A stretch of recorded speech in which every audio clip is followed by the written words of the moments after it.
KTV Originals।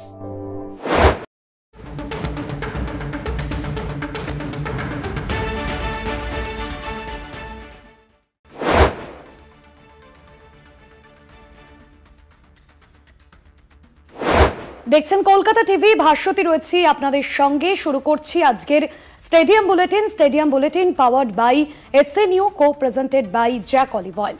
আজকের রাতটা হয়তো রবিবারের রাতের মতন নয়, কারণ রবিবারের রাতে যে হাড্ডাহাড্ডি লড়াই আমরা দেখেছিলাম এবং মোহনবাগানের বিরুদ্ধে ইস্ট বেঙ্গলের যে আগ্রাসন দেখা গিয়েছিল সেই ম্যাচে, তবে আজকের দিনটা হয়তো ইস্ট বেঙ্গলের জন্য অনেকটাই আনলাকি ছিল। কারণ আজকে এই ম্যাচ অত্যন্ত ইম্পর্টেন্ট ম্যাচ, যে ম্যাচ নিয়ে স্টেডিয়াম বুলেটিনে একাধিকবার আমরা বিশ্লেষণ করেছি। ডায়মন্ড হারবার FC এবং ইস্ট বেঙ্গল মুখোমুখি, এবং ম্যাচের যে ফলাফল, যে পরিসংখ্যান 2-1, অর্থাৎ ডুরান্ট ফাইনালে যাওয়ার যে স্বপ্ন, সেই স্বপ্নই থেকে গেল ইস্ট বেঙ্গলের কাছে। এই ম্যাচের কারণ ঠিক কী কারণে ইস্ট বেঙ্গলের এই হার, এই সমস্ত বিষয় নিয়ে তো আলোচনা করবই।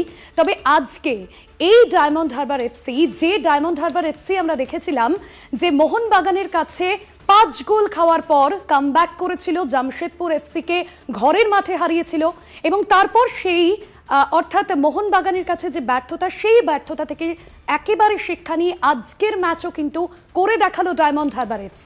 এবং এই ম্যাচের যিনি জয়ের অন্যতম নায়ক এবং এই দলের অধিনায়ক ক্যাপ্টেন জবি জাস্টিন, যিনি একসময় 2017 বা 18 এই সময়তে তিনি ইস্ট বেঙ্গলের হয়ে খেলেছিলেন, আর সেই ঘরের ছেলেই জয়সূচক গোল জবি জাস্টিনের। ম্যাচ শেষে আমাদের প্রতিনিধি জয়জ্যোতি ঘোষের মুখোমুখি হয়েছিলেন তিনি, এবং এক্সক্লুসিভ সাক্ষাৎকার দিয়েছেন এবং ইস্ট বেঙ্গলকে সম্মানও জানিয়েছিলেন। কলকাতা টিভির অ্যাসিস্ট্যান্ট স্পোর্টস এডিটর জয়জ্যোতি ঘোষের মুখোমুখি হয়ে এক্সক্লুসিভ কি সাক্ষাৎকার দিয়েছেন জবি জাস্টিন, দেখুন। ম্যাচ শেষ এবং ডায়মন্ড হারবার FC জিতে গিয়েছে, এবং আমার সঙ্গে রয়েছেন এই মুহূর্তে জবি জাস্টিন। কি বলছেন অবশ্যই শুনে নেব। क्या कहना चाहेंगे, इतना बड़ा मैच और फाइनल में आप पहुंच गए, क्या बोलना चाहेंगे? We played like a team. We had a plan, so we stick to that plan. So we are happy and proud to enter to the final. East Bengal के खिलाफ ये जो जीत, इसको कैसे आंकते हैं आप? ईस्ट बंगाल मेरा फॉर्मर क्लब है, तो वो लोग के साथ गोल किया और जीत गया, तो प्राउड फील कर रहा है, और फाइनल के लिए हम लोग प्रिपेयर कर रहे हैं। And what you like to comment on today's match, East Bengal versus Diamond Harbour FC, and you did a fantastic job. Diamond Harbour beat East Bengal, and scoreline says everything. Yeah, thank you. It's a difficult match for us, but we will win 4 matches against ESL teams, and that is also another one. And we have only 2 days to rest, and we're going to try the final. One question for both of you: who will win the final? Diamond Harbour. Of course, is there a question? বোঝাই যাচ্ছে যে এই diamond Harbour FCর footballer কিন্তু confident যে ফাইনালেও diamond Harbour FC champion হবে। এবং যখন প্রশ্ন করা হয় যে ফাইনাল কে জিততে চলেছে, নর্থ ইস্ট নাকি ডায়মন্ড হারবার, জবি জাস্টিন কিন্তু নিজের স্টাইলে উত্তরটা দিলেন। এটাও কোনো কোশ্চেন হলো? তাই দেখার বিষয় আরও একটা ক্লাব বাংলার থেকে ডুরান্ট চ্যাম্পিয়ন হয় কিনা। যুবভারতী থেকে জয়জ্যোতি, কলকাতা টিভি। আপনাদের শোনালাম এই জয়ের অন্যতম নায়ক জবি জাস্টিন, তিনি ঠিক কি বলেছেন। আজকের দিনে দাঁড়িয়ে খুব মনে পড়ছে ইউনাইটেড স্পোর্টস ক্লাবের কথা। 2010-এর মরশুমে আমরা দেখেছিলাম ডুরান্ট কাপে এই ইউনাইটেড স্পোর্টস কিন্তু ইস্ট বেঙ্গলকে হারিয়ে এগিয়ে গিয়েছিল, আর 15 বছর পর আজকের এই ম্যাচেই কিন্তু সেই পুনরাবৃত্তি, এবং ডায়মন্ড হারবার FC ইস্ট বেঙ্গলকে হারিয়ে এগিয়ে গেল। আমি সরাসরি চলে যাব যুবভারতী থেকে, রয়েছেন আমাদের কলকাতা টিভির assistant sports editor Joyjyoti Ghosh রয়েছেন, এবং আমাদের ফুটবল করেসপন্ডেন্ট স্বপন পাল রয়েছেন। আমি দুজনের কাছেই আসবো। জয়জ্যোতি, আজকের ম্যাচে একেবারে হাড্ডাহাড্ডি লড়াই ছিল, এবং এর আগেও আমরা স্টেডিয়াম বুলেটিনে আলোচনা করেছিলাম যে মোহনবাগানের বিরুদ্ধে এই 5 গোল খাওয়ার পর এই যে ব্যর্থতা থেকে ফিরে আসা, জামশেদপুর FCকে ঘরের মাঠে হারানো, তারপর আজকের ম্যাচে যে জয় দেখালো ডায়মন্ড হারবার FC, কি বলবে এই জয়ের ব্যাখ্যা কিভাবে দেবে?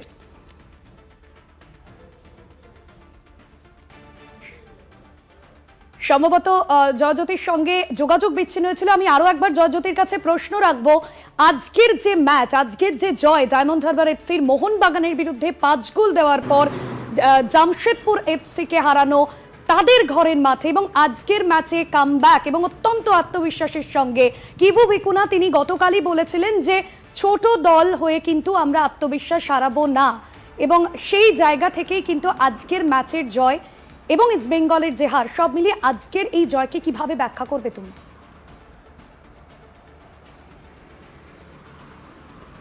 দেখো ভাস্বতী, 48 ঘন্টার ব্যবধান এবং 48 ঘন্টার ব্যবধানে একদম মানে দুটো পৃথিবী জন্য, যেখানে আমরা দেখি এখানে ডার্বি জয়ের উল্লাস, আজকে যেন এখানে একদম ইস্টবেঙ্গল সমর্থকদের জন্য শ্মশানের নিস্তব্ধতা।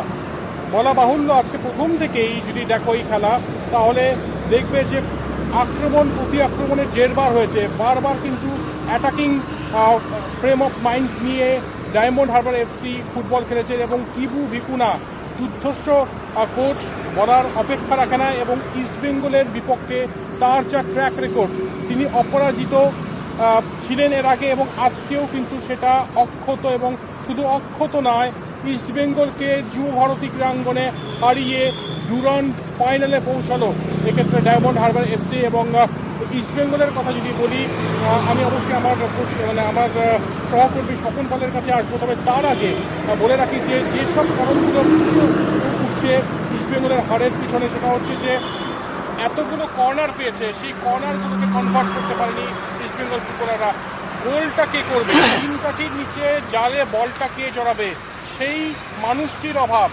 আজকে অবশ্যই রশিদ খেলেছেন কিছুটা সময়, তবে সব দায় রশিদকে দিলে হবে না। এখানে প্রপার যে মাঠেও একটা ম্যানেজমেন্ট প্রয়োজন, সেই ম্যানেজমেন্টের বোঝাপড়ার কিন্তু অভাব হয়েছে। আমি ডিটেল আলোচনা করব স্বপন পালের সঙ্গে। স্বপনদা, আজকের ম্যাচ নিয়ে তোমার কি ব্যাখ্যা? দেখো যদি প্রথম বলে রাখি, ডার্বি ম্যাচে জোড়া গোলের নায়ক দিয়ামান্ত কোচ, আজকে নায়ক থেকে আজকে ভিলেন। যে দিয়ামান্ত কোচ গত মরশুমে অফর্মে ছিল, ভাবা গিয়েছিল যে ডার্বি জয়ের পরে, ডার্বি জোড়া গোলের পর উনি ফর্মে ফিরবেন, আজকে না, ভুল ধারণা। আজকে দিয়ামান্ত সেই কিন্তু পূর্বের ফর্মে চলে গেলেন। সুতরাং দিয়ামান্ত কোচের যে মিস, এই মিস কিন্তু ক্ষমা অযোগ্য। কারণ আজকে যদি দিয়ামান্ত কোচ যদি দুটো সহজ সুযোগ গোল করতে পারতেন, ইস্টবেঙ্গল কিন্তু আজকে ফাইনালে পৌঁছে যেত। মনে রাখবে যে 2004 সাল শেষবার চ্যাম্পিয়ন হয়েছিল, এত বছর পর যে সুযোগ ছিল সেই সুযোগটা কিন্তু পাওয়া গেল না। জয়তী, কি বলবো, তুমি এই দিকটা দিয়ে কি বলবে? একদমই, এবং ধারাবাহিকতা যেটা দরকার এই ইস্টবেঙ্গল টিমে এখনো পর্যন্ত যদি দেখি, এই ডুরান্ড কাপে ভালো পারফর্ম করছিল এবং আজকের ম্যাচটা যেখানে অত্যন্ত গুরুত্বপূর্ণ ছিল, কোথাও গিয়ে সেই ধারাবাহিকতার অভাব কিন্তু দেখা গিয়েছে, এটা বলার অপেক্ষা রাখে না। এবং ডায়মন্ড হারবার ফুটবলার এবং ইস্টবেঙ্গল ফুটবলারদের তুলনা করলে, মানে এই ম্যাচের আগে যদি তুলনা করতাম, তাহলে অনেকেই বলছিলেন যে এই ম্যাচের গোলের ব্যবধানটা কত হবে, মানে প্রত্যেকে কিন্তু ধরেই নিয়েছিলেন ইস্টবেঙ্গল ফাইনালে যাচ্ছে। কেউ বলছিলেন গোলের ব্যবধান 4 হবে, কেউ বলছিলেন 3 হবে, তবে সব কিছুকে ছাপিয়ে গিয়ে ডায়মন্ড হারবার যে লড়াইটা দিল এবং যেভাবে জিতলো, তাদেরকে কুর্নিশ জানাতেই হবে।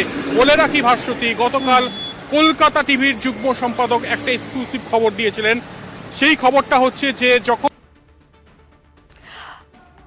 হেরে যায় এই ডায়মন্ড হারবার এফসি, তখন একটা ভিডিও কনফারেন্স করেছিলেন অভিষেক বন্দ্যোপাধ্যায়, এবং সেই পেপ টক কাজে লাগে।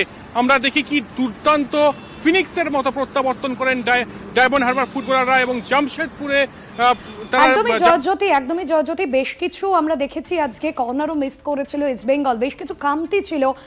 অবশ্যই এই বিষয়ে আমরা আলোচনা করব। এখন একটা বিরতির সময় হয়ে গিয়েছে, ফিরছি বিরতির পর, সঙ্গে থাকুন।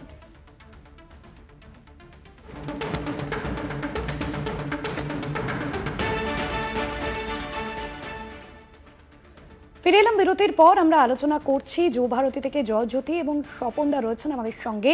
তবে বাংলা ফুটবলে বোধহয় একটা কথা প্রচলিত আছে যে যে দল ডার্বি জেতে সেটা তো পরের ম্যাচটা জিততে পারেন। আর এই অভিশাপটা কোথাও গিয়ে থেকেই গেল ইস্টবেঙ্গলের ক্ষেত্রে, আমরা সেটাই দেখলাম। আমি জয়জ্যোতির কাছে আসবো। জয়জ্যোতি, আজকে মিকেল কোর্তেসের যে দৃষ্টিনন্দন গোল আমরা দেখলাম, কোথাও গিয়ে ৭৮-এর কথা আমাদের মনে করে দিল। একটা বিষয়, ম্যাচের পার্থক্যটা ঠিক কোন জায়গা থেকে হলো বলে তোমার মনে হয়? দেখো, তুমি একদম ঠিক বলেছো যে মিকেল যে গোলটা করেছে, যে শটে গোল করেছেন, অনেকটা 1978-এর শ্যাম থাপাকে মনে করিয়েছেন অবশ্যই আজকে যুবভারতীতে। এবং একটা সংঘবদ্ধ ফুটবল কিন্তু দেখা যায় ডায়মন্ড হারবারের। আর সব থেকে বড় বিষয় যেটা, যে মাঝমাঠ একদম সাজানো মাঝমাঠ ডায়মন্ড হারবারের। এবং যে এটা ফুটবলে একটা কথাই রয়েছে যে মাঝমাঠ যার ম্যাচ তার। তাই আজকে ডায়মন্ড হারবার মাঝমাঠ যেভাবে দখল করে রেখেছিল, এবং যেটা সচিব, ডায়মন্ড হারবারের সচিব মানুষ ভট্টাচার্য যখন বেরোলেন ম্যাচ দেখে, তিনিও ঠিক একই কথা বললেন। এটাই কিন্তু পার্থক্য করে দিয়েছে। এবং আরও একটা পার্থক্য, সেটা হচ্ছে সুযোগের সদ্ব্যবহার না করা। বেশ কয়েকবার সুযোগ পেয়েছে ইস্টবেঙ্গল, এবং কর্নারগুলোকে যদি কনভার্ট করতো তাহলে হয়তো ম্যাচের ফলাফল অন্যরকমও হতে পারতো। তবে সেই কর্নারগুলোকে কনভার্ট করতে পারেনি। এবং একই সঙ্গে এটাও বলবো যে যোগ্য স্ট্রাইকারের কিন্তু অভাব রয়েছে ইস্টবেঙ্গলের। এই 3 কাঠির নিচে বল জালে জড়াবে কে, এরকম একজন ফুটবলার দরকার। আমার সঙ্গে স্বপনদা রয়েছে। নিতু সরকারের সঙ্গে কথা হচ্ছিল, দেবব্রত সরকার শীর্ষকর্তা ইস্টবেঙ্গলের, এবং তিনি রেফারি একটা অসন্তোষ প্রকাশ করেছেন। স্বপনদা, কি বলছেন দেবব্রত সরকার?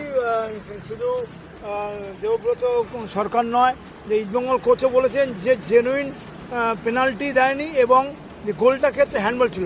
কারণ দেখো, পেনাল্টি ক্ষেত্রে কখন হয়, যখন বল ফুটবলারের নিয়ন্ত্রণ থাকে, সেখানে যে শোল্ডার দিয়ে একটা ফেলে দেওয়া হয় বক্সের মধ্যে, তবে সেটা জেনুইন পেনাল্টি হয়। পেনাল্টিটা ছিল এবং রেফারি বাতিল করেছে।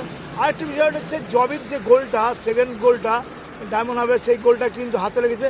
এবং সেক্ষেত্রে দেবব্রত সরকার কিন্তু আমাদের সাংবাদিকদের ছবিটা দেখিয়েছেন যে কীভাবে জবির হাত দিয়ে গোলটা হাতে লেগে গোলটা হয়েছে।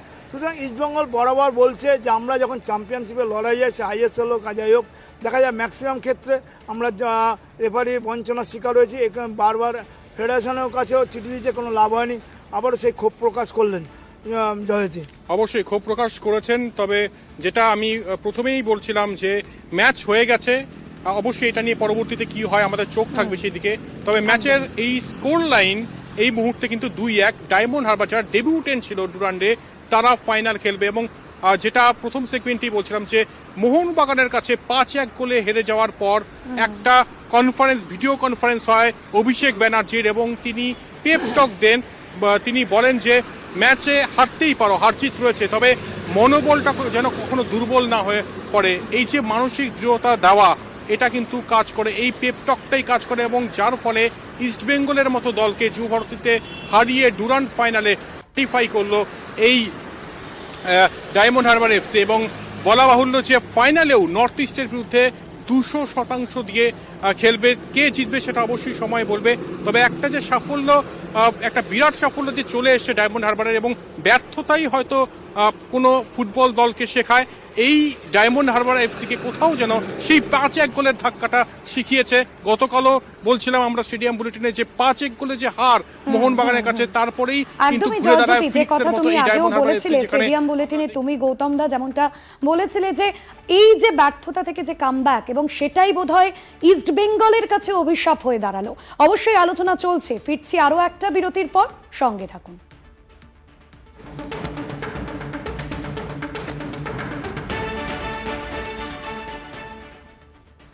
ফিরে এলাম বিরতির পর। আমরা আজকের ম্যাচ নিয়ে আলোচনা করছি স্টেডিয়াম বুলেটিনে। বেশ কিছুক্ষণ আগে জয়জ্যোতি স্বপনদার সঙ্গে কথা বলছিলাম।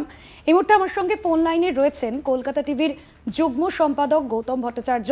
গৌতম দা, বেশ কিছুক্ষণ আগেও আপনার সঙ্গে কথা হচ্ছিল, এবং যেমনটা আপনার কাছে জানতে চাইবো, এই যে মগজাস্ট্রের লড়াই কিভু ভিকুনা হারালেন অস্কার ব্রুজোকে, কিভাবে দেখছেন আপনি? বলবো যে 21 বছর আগে বেঙ্গল লাস্ট ডুরান্ড কাপ জিতেছিল, এবং আবার অধরা থাকলো তাদের ডুরান্ড কাপের অভিযান। এবং আমি বলবো ইসবল সমর্থকরা খুবই ভেঙে পড়বেন, কারণ আপাতত কোনো টুর্নামেন্ট নেই। আইএসএল কবে শুরু হবে, আদৌ হবে কিনা কোনো নিশ্চয়তা নেই। এই সিজনে 40 কোটি টাকা দিয়ে টিম করে এতগুলো বিদেশিকে নিয়ে এমন একটা টিমের কাছে তারা হারলো, যারা বছর 3 হলো খেলা শুরু করেছে, যে টিমের বেশি বিদেশি নেওয়ার মতো সংস্থান নেই বলে মাত্র 2জন বিদেশি নিয়ে খেলছে, যারা এই টুর্নামেন্টে কয়েকদিন আগে 5 গোলে হেরেছে সেই টিমকে তারা মোহনবাগানকে হারিয়ে জিততে পারলো না। আমার মনে হয় ইসমাইল সমর্থকদের অনেকের ইসমাইল সমর্থকদের হয়তো রাতে অরন্ধন থাকতে পারে, কারণ এটা তো ভাবাই যায় না। এবং ঠিক এই ভয়টাই ইসমাইল শীর্ষকর্তা পেয়েছিলেন দেবব্রত সরকার। তিনি বারবার করে গিয়ে বোঝাতে চেষ্টা করেছিলেন, সৌভিক চক্রবর্তীর মাধ্যমে টিমকে, কোচের সঙ্গে কথা বলেছিলেন। কিন্তু আজকে শুরু থেকেই খেলা দেখে মনে হলো ইস্টবেঙ্গল আত্মতুষ্টিতে ভুগছে, এবং যারা মোহনবাগানের বিরুদ্ধে ঝাঁপিয়ে পড়েছিল আজকে ইস্টবেঙ্গলের রোলটা নিয়েছিল ডায়মন্ড হারবার আর মোহনবাগানের রোলটা নিয়েছিল ইস্টবেঙ্গল। একদমই গৌতম দা, ধন্যবাদ জানাবো আপনাকে। কলকাতা টিভির যুগ্ম সম্পাদক গৌতম ভট্টাচার্য ছিলেন আমাদের সঙ্গে, এবং যে বিষয়টা গৌতম দাও বললেন যে কোথাও গিয়ে আত্মতুষ্টি, অর্থাৎ এর আগে আমরা দেখেছিলাম অস্কার ব্রুজো তিনি কিন্তু সাংবাদিক বৈঠক করে বলেছিলেন যে এই যে ডার্বি জয়, এই ডার্বি জয়ের পর কোথাও গিয়ে যেন আত্মতুষ্টিতে না ভোগায় ফুটবলারদের। আমি জয়জ্যোতির কাছে যাব সরাসরি। জয়জ্যোতি, কোথাও গিয়ে আজকের ম্যাচে একটা বিষয় যেখানে গৌতম দাও বললেন যে আত্মতুষ্টিটাই কি, আত্মবিশ্বাসটাই কি আজকে ইস্টবেঙ্গলকে ভুগতে হলো, ডুরান্ট কাপের ফাইনালে যাওয়ার স্বপ্নকে ভাঙতে হলো ইস্টবেঙ্গলকে? দেখো ভাস্বতী, বেটার ফুটবল খেলেছে ডায়মন্ড হারবার এফসি, এটা মানে স্বীকার করে নেওয়া ভালো। আর আত্মতুষ্টিতে ভুগতে পারে, কারণ ডার্বির একটা এমন মানে ম্যাগনিচিউড থাকে যে আর ডার্বি জয়ের পর কিন্তু মানে একটা অন্য পৃথিবীতে চলে যায় ফুটবলাররা। তাই গতকালও প্র্যাকটিসের সময় খালি একটা কথাই বলছিলেন Oscar Bruzon, focus focus focus, এই 3টে শব্দ বারবার বলছিলেন, ফোকাস ফোকাস ফোকাস, একই শব্দ 3বার করে উচ্চারিত করছিলেন। কারণ তিনি জানেন যে যে মানে জোনে রয়েছেন এই মুহূর্তে ফুটবলাররা, তাতে একটা বিপদ আসতেই পারে। মোহনবাগানের কাছে হারলে হয়তো বলতো যে বড় টিমের কাছে হেরেছে, কিন্তু ডায়মন্ড হারবার এফসির কাছে হেরে গেলে অনেক রকম কিন্তু সমালোচনা হতে পারে, সেটা অস্কার ব্রুজো আগেই জেনেছিলেন। তবে একটা ইনফরমেশন দিয়ে রাখবো যে এই যুব ভারতী থেকে ফাইনাল কিন্তু সরে যেতে পারে, ডুরান্ডের ফাইনাল সরে যেতে পারে। স্বপনদা, কি খবর রয়েছে? দেখো, এই মুহূর্তে সূত্রের খবর যে ডুরান্ড ফাইনাল কিন্তু ডুরান্ড সরে যেতে পারে নর্থ ইস্টে। কারণ হচ্ছে টুর্নামেন্ট কর্তৃপক্ষ কিন্তু সবসময় চাইছেন যে একটা ভরা স্টেডিয়ামে ফাইনাল হোক। নর্থ ইস্ট যখন গতবারের চ্যাম্পিয়ন এবং এবারও ফাইনালিস্ট, ফাইনাল খেলবেন, এবং নর্থ ইস্টে প্রচুর নর্থ ইস্টের সমর্থক আছে। সুতরাং ফাইনালটা যদি নর্থ ইস্ট হয় সেখানে কিন্তু গ্যালারি পরিপূর্ণ থাকবে, এটা বলাই বাহুল্য। সুতরাং ডুরান্ড কর্তৃপক্ষ ভাবনা চিন্তা করছে যে ফাইনালটা যুবভারতীতে শিফট করে নর্থ ইস্টে নিয়ে যেতে। তবে এখন সরকারিভাবে তারা ঘোষণা করেনি, সেটা হতেই পারে। সেটা হয়তো পশ্চিমবঙ্গ সরকারের সঙ্গে যেহেতু মার্চ করে এই ডুরান্ড কর্তৃপক্ষ এখানে ফাইনালের দিনটা ঠিক করেছে, তাদের সঙ্গে আলোচনা করে সম্ভবত কালকেই হয়তো ঘোষণা করে দিতে পারে বলে খবর জয়জ্যোতি। একদমই, কি হয় সেদিকে অবশ্যই চোখ থাকবে। তবে অনেক কিছুই আজকে হয়েছে এই যুব ভারতীতে, এইটুকু বলাই যায়। একদমই জয়জ্যোতি, এবং আগামী শনিবার ফাইনালে নর্থ ইস্ট ইউনাইটেডের মুখোমুখি হতে চলেছে এই ডায়মন্ড হারবার এফসি। ম্যাচের কোন দিকে ভাগ্য যায় সেদিকে অবশ্যই নজর আমাদের থাকবে। ধন্যবাদ জানাবো জয়জ্যোতি, স্বপনদা, তোমাদের দুজনকেই। আর আজকের স্টেডিয়াম বুলেটিন এখানেই শেষ করতে হচ্ছে। দেখতে থাকুন কলকাতা টিভি, রাত দিন 7 দিন।